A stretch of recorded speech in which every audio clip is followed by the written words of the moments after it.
Starting with the Syrian profile. Syria's state news agency says Israel has fired several surface-to-surface missiles at a military post near the capital Damascus. Sana news agency said the missile attack occurred shortly after midnight on Friday and caused material damage.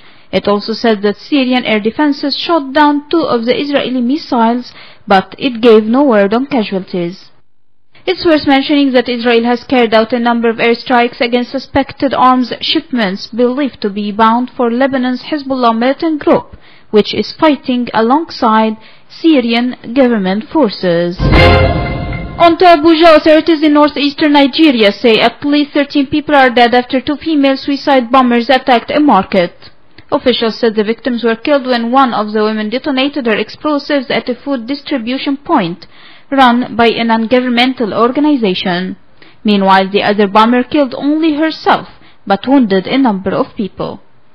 Noteworthy, Saturday's attack took place about 185 kilometers from Maiduguri city, where the Islamic extremist group Boko Haram was formed. On the other side of the world, German police have used water cannons to disperse hundreds of protesters who tried to block access to a nationalist party convention in Hanover. Clashes between police and protesters on Saturday briefly delayed the opening of the Alternative for Germany's gathering. This comes after Alternative for Germany co-chair Frauke Petry quit the party known as AfD in September, accusing it of flirting with far-right extremism. Petry's departure left her rival Georg Mjøsen alone as chairman. Mjøsen was vying for re-election on Saturday at the party's meeting in Hanover. Meanwhile, German police have increased their presence at a Christmas market in the city of Potsdam a day after the market was evacuated because of a bomb scare. Officers destroyed a suspicious package containing nails and an unidentified powder in a controlled explosion on Friday. Authorities said on Saturday they were still looking for the sender of the package, which didn't appear to be a viable device. The package was delivered on Friday to a pharmacy on the same street as the Christmas market in downtown of Potsdam near Berlin.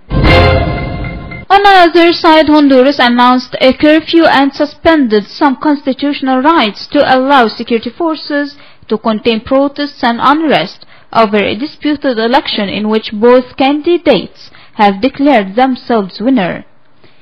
The government's cabinet chief said in a decree late Friday that some constitutional guarantees would be suspended for 10 days to allow the army and police to control the situation.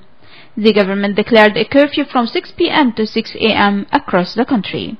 This comes after 12 people had been wounded in clashes between police and protesters. And finally, authorities in Albania say that non-stop rain has caused riverbanks to burst in the south of the country, flooding many areas and prompting the evacuation of residents. The Defense Ministry said on Saturday that more than 100 families near the Vjosa River were evacuated overnight.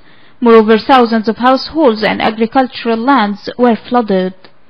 In addition, at least 1 person has died in the last 3 days of heavy rainfall that has flooded many parts of Albania, temporarily paralyzing its ports and suspending flights from its only international airport.